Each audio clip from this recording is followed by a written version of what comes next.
Hello listeners. Welcome to Reddit Audio Tales. Today's story is about a husband who uncovers a shocking secret about his cheating wife. It's a story of betrayal and how karma finally catches up. Let's get started. My wife Anna had been working on a special project for the past 4 months. It wasn't a personal endeavor, but she was the project lead and held the responsibility for its success.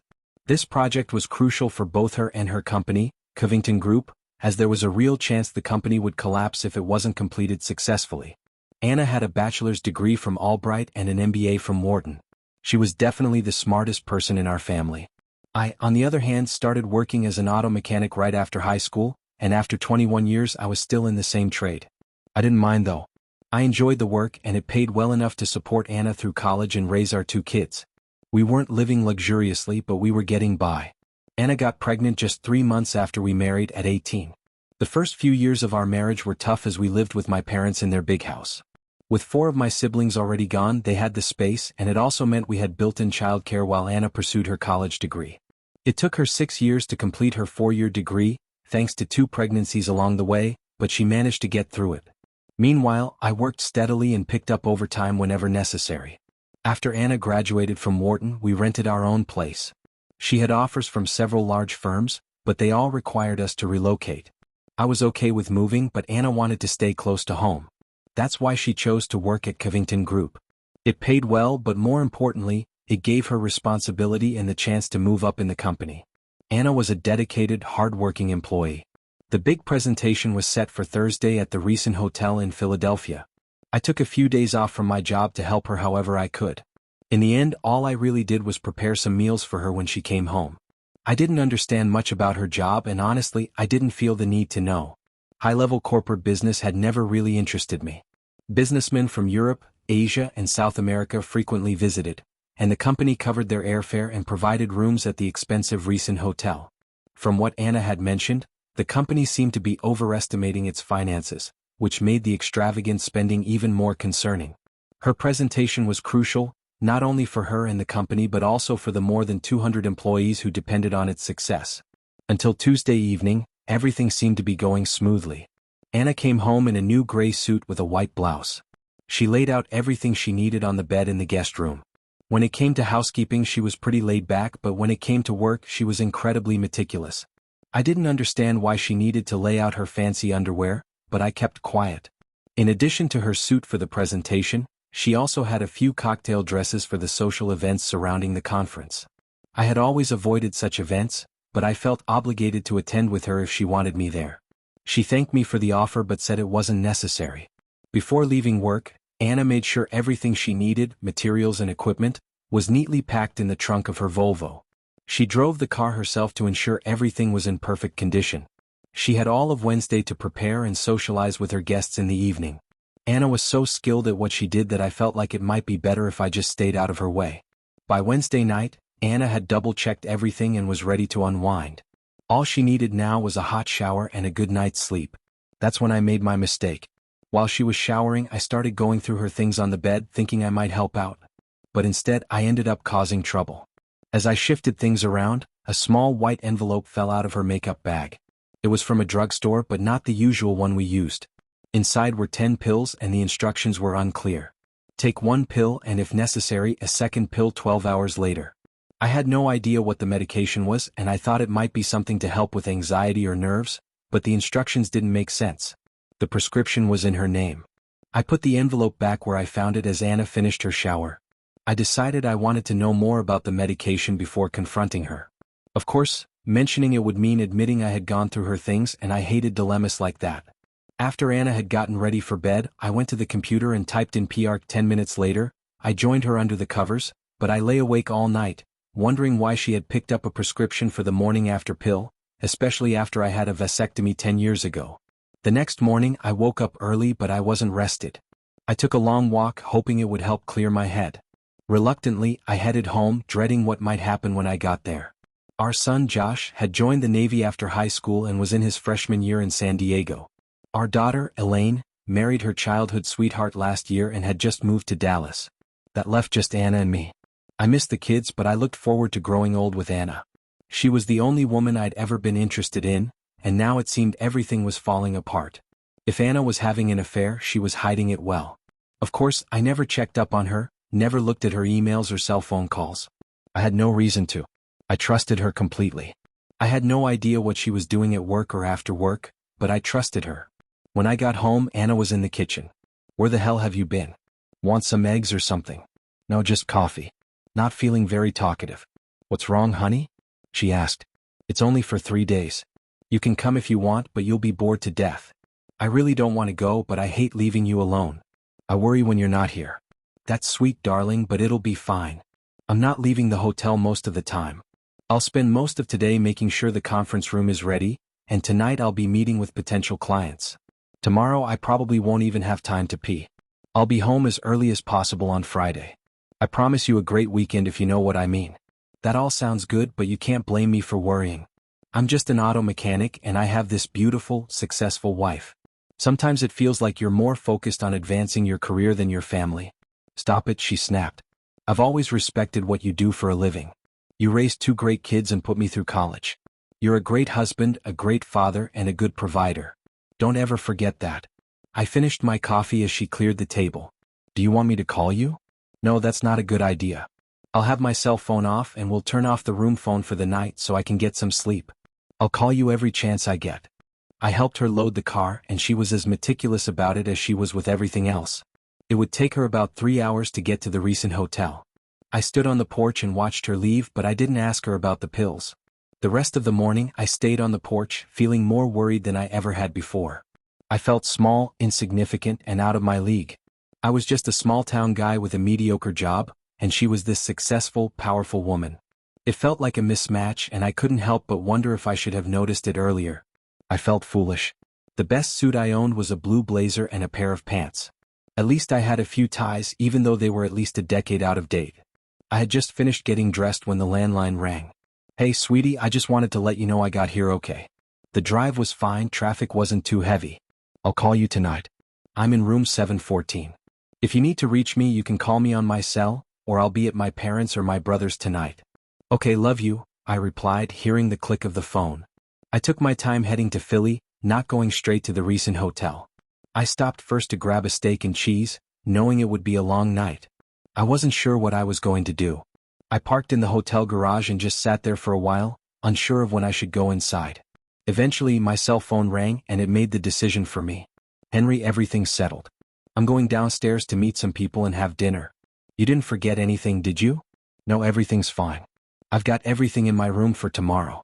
Do you need anything?" "No, Henry, relax. I'm turning my phone off now. I'll call you tomorrow morning." "All right, Chuckles, have fun." "It's not fun, Henry, it's work," she said, and the line went silent. I didn't look too out of place in the hotel lobby.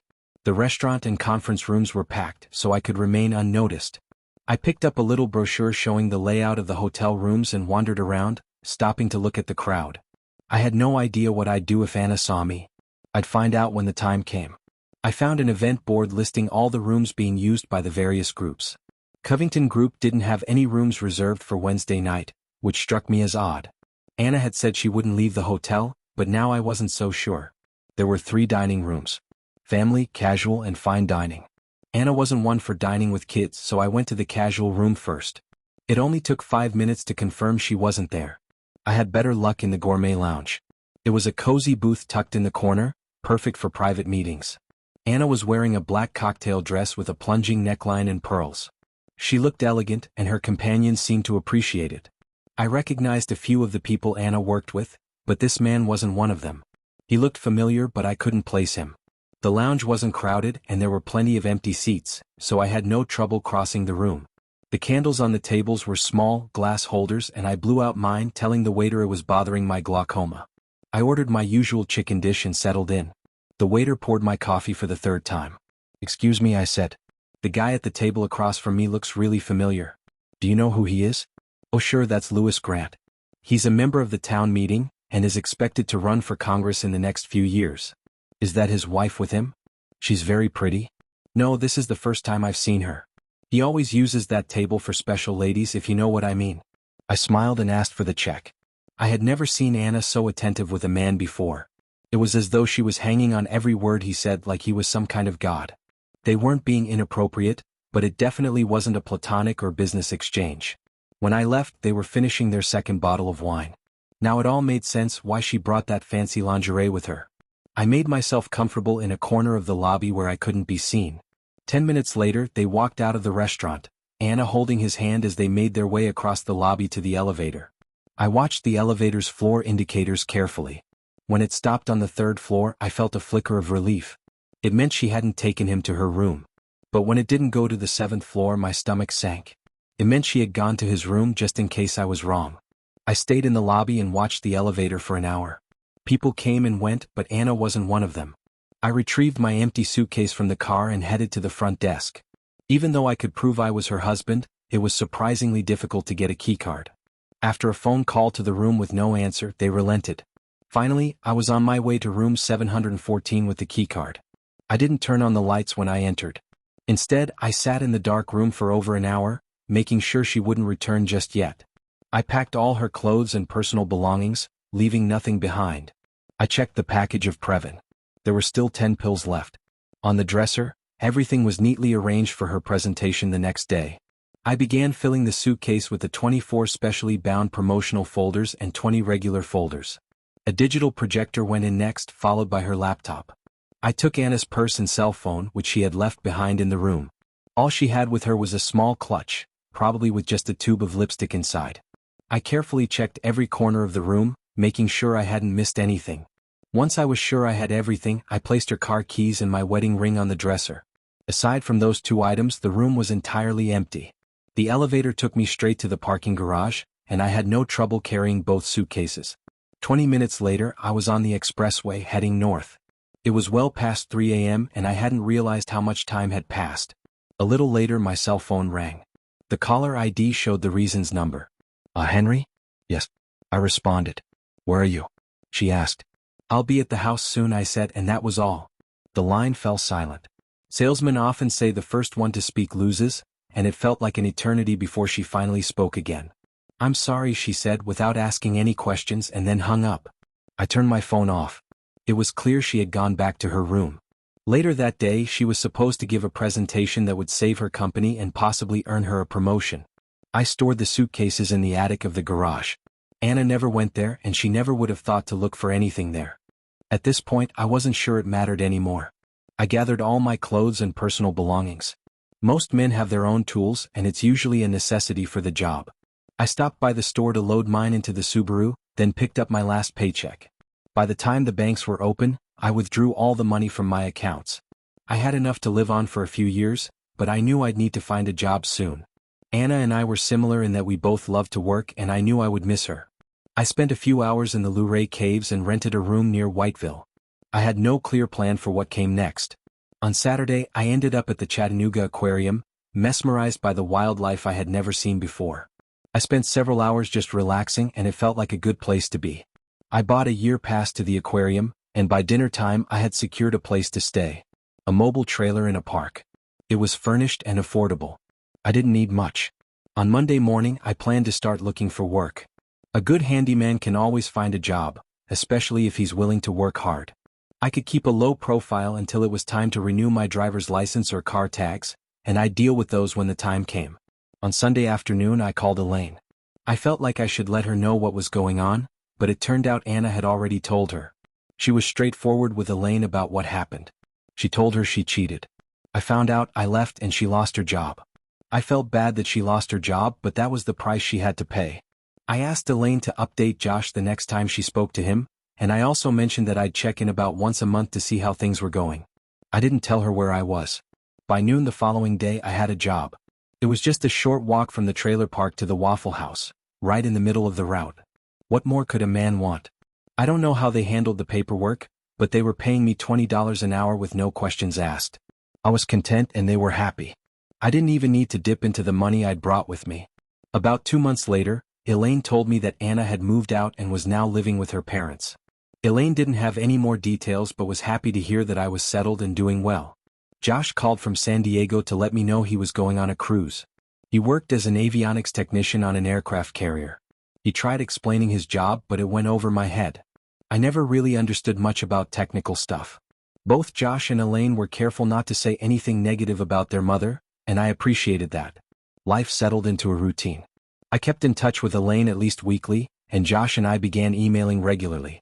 Elaine spoke to Anna, but she didn't share much about what Anna was doing or where she was. I never filed for divorce, and it seemed Anna hadn't either. I got a Tennessee driver's license and the Subaru's tags were updated. I started going to a local bar a couple of times a month, and even got involved with 2 girls who took turns as regular companions. They weren't looking for commitment and neither was I, so it worked out for all of us. Life was good. That was a long time ago, and eventually I stopped thinking about Anna. After a while the Subaru started having trouble. I'd forgotten how long it had been, but the mileage was over 200,000. One day as I was sipping a mug of beer, I realized it had been almost 5 years since I left. I'd kept in close touch with both children. By this time, Elaine had 2 kids of her own and wanted me to visit. Josh almost married a woman once, but at the last minute, he called it off. I worked 6 days a week, using Sundays to recover from Saturday nights. There was no good reason for someone to be knocking on my trailer door at 6 a.m. on a Friday. Their rudeness was met with the sight of a half-naked man opening the door in his boxer shorts, which, judging by the look on her face, was just as unpleasant for the woman at the door. She looked away, but her companion didn't seem as bothered. "Norm, I would have worn pants, but guests like this annoy me," I muttered. "We're looking for Henry Clay," they said. I didn't recognize them. "I don't know you. My name's Andrew Walker and this is my wife, Tessa. We have a problem and we're hoping you can help us." "I'm sorry, but I don't work by moonlight. If you need something done on your car, you'll have to go to the shop." That earned me a few blank stares before the response came. "It's not about your job, it's more of a personal issue. Can we come in?" The inside of the trailer was a mess. I rarely had guests, so I rarely cleaned. Even my girlfriends preferred their place. "Be my guest, let me put on my pants," I said. As I entered the bedroom, I left the door open to show I was a gracious host, then threw on a shirt. "Would you like some coffee? It'll only take about 10 minutes. I moved some things off the couch for them to sit on. There was no answer to the coffee question. "We have an adopted daughter, 4 years old, and she needs a bone marrow transplant. We're hoping you can help us. We're willing to pay you if needed." "By my bone marrow?" I asked, acting like a wise ass, but then I realized they were serious. These people had a real problem. "I'm sorry. I didn't mean to interrupt. Please continue. Our best chance of finding a donor is next of kin, and you're our best hope." I didn't mean to sound dismissive, but I couldn't help it. "I think you've got the wrong guy. When was your daughter born?" "She'll be 5 years old in July," Tessa Walker answered, speaking for the first time. Her voice was sincere. "I hate to be the bearer of bad news, but I had a vasectomy 15 years ago. There's no way I could be her father." "Why was your name on the birth certificate?" "I can't answer that. Maybe you should ask her mother." There was a long silence. I felt bad for these people, but I didn't know how to help them. "What's the mother's name?" "Annalise Clay." I froze. I couldn't find the words. Maybe I shouldn't have taken those damn pills from her all those years ago. If I hadn't, those people wouldn't have a daughter at all. I thought I had buried all this grief, but now it was creeping back. Old memories of my wife and that damn Philadelphia politician. Just when I thought I was done with all of it, it was back. "God damn it," I muttered under my breath. "I understand now, and I apologize for my rudeness and insensitivity. I'll do everything I can to help you. First, why can't Anna be a donor?" "Medically she can't. She's too sick." "Too sick? What's wrong with her?" "She's dying of liver failure. The doctors won't even consider her for a transplant. She's got less than 6 months to live." "That doesn't make sense. She's always been in perfect health. I don't see why a diseased liver would stop her from donating bone marrow. The hospital won't accept her signature on the consent form." "Are you saying there's something wrong with her head?" I asked. They both remained silent, knowing the answer but not wanting to say it. I didn't want to make them feel more awkward. Just minutes earlier, I hadn't cared about them. But now I felt like I had to help and protect them. "How did this happen?" I asked. "Could any of my kids help?" "Maybe, but we thought you were our best hope. Why don't you try going after your real father?" "We thought it was you. We have no idea who else it could be." Anna never mentioned another possible father. In fact, she was in no condition to explain anything, Tessa added. "We got most of our information from the adoption agency." I needed to get the coffee going and take a leak. "Excuse me for a moment," I said as I left them sitting there while I brewed the coffee. It only took a few minutes and I quickly relieved myself, trying to be discreet. I had already embarrassed Tessa enough. "Where do you live?" I asked. "Westchester, Pennsylvania. I'll make you a deal. If I tell you who your daughter's real father is, You have to promise me you'll pursue him relentlessly until you get what you need. What are you talking about? Your daughter's father is a prominent politician in Pennsylvania. He will deny everything and probably use legal documents to stop your efforts. But if you push hard enough to get him to admit the child is his, you might be able to shame him into helping. He could get her the bone marrow transplant, right? Yeah, sure. But how do we do that? I don't know. I'm just a mechanic. I work with metal. But I think the best way is to use television, radio, and newspapers. Politicians will do anything to avoid bad press. Do you have any friends who could help? Both of them were smiling now, as if my suggestion gave them hope. I think we can do this. Who is he? I asked. Louis Grant. He's running for U.S. Senate. I bet he'll do anything to avoid bad publicity. The coffee was ready, but Andrew and Tessa couldn't wait to leave. Before they went, I gave them the contact details for Elaine and Josh in case they needed their help. I also asked them where Anna was. I figured I'd be in Pensacola before they even got back to Westchester. I got a haircut and bought a new shirt. Anna may have ruined my life, but I still wanted to look good when I saw her. I found her trailer, which was a newer, nicer double-wide. Her Volvo sat outside with a flat tire and a broken windshield. The woman who answered the door wasn't Anna. She looked like she'd been through something rough, drenched, with no makeup, and maybe in her mid-40s or early 50s. She looked worn out. Before I could say anything, I heard a voice. Well, I never expected to see you here. It was Henry Clay. You're putting me at a disadvantage, I said. Diana Brown, she said, gesturing me inside. Come on in. Honey, can I get you a beer? No, thank you. I'm here to see Anna. Diana walked across the room, stopping at the buffet in the dining area. Here she is, Henry, she said, her hand pointing to a brass urn in the middle of the empty buffet. I didn't move. I just stood there, staring at the urn, realizing I was too late. Can I have a beer now? I asked. Anna had moved to Pensacola after giving up her baby for adoption. She bought the trailer with the money she received from Covington Group after being laid off. She had a profit-sharing 401k and vacation and sick leave benefits. Eventually, she took a job at a local garment factory in the shipping department, where she met Diana. Diana rented a room from Anna, and over time, Anna's drinking took over her life. She started with wine and gradually switched to stronger, cheaper alcohol. Eventually, she lost her job due to her addiction and began draining her savings. She never dated or went out. Diana stayed with Anna, covering her utilities and buying food that Anna wouldn't eat. It took over 3 years for Anna to drink herself to death. Amazingly, she left a will, leaving me the trailer and her Volvo. Diana explained that Anna had been devastated by what she had done. She never tried to prevent or terminate the pregnancy, and the adoption had been arranged months before the baby was born. Afterward, she stopped working except for occasional odd jobs that she did poorly. According to Diana, Anna seemed to lose all ambition and purpose in life. She spoke about me often but was too afraid to contact me. Elaine had given her my number but she never called. It was as if that one-night affair had hurt her more than it had hurt me. I stayed for 2 weeks, then sold Diana's trailer for $1 and got $3,000 for the Volvo. 2 days later, I was in Westchester visiting my new friends Andrew and Nadine.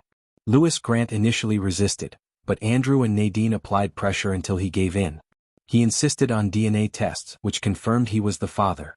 To save face, he was essentially forced into agreeing to a bone marrow transplant, which turned out to be successful. However, his political career and family life took a hit. His polls plummeted so quickly that his party replaced him with another candidate just months before the election. His wife filed for divorce and made it public.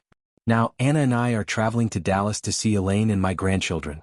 I'm not sure how long I'll keep Anna with me, probably until I find someone else. Dear listeners, if you've ever faced a similar situation, what would you do? Share your thoughts in the comment section. I'll see you in the next story.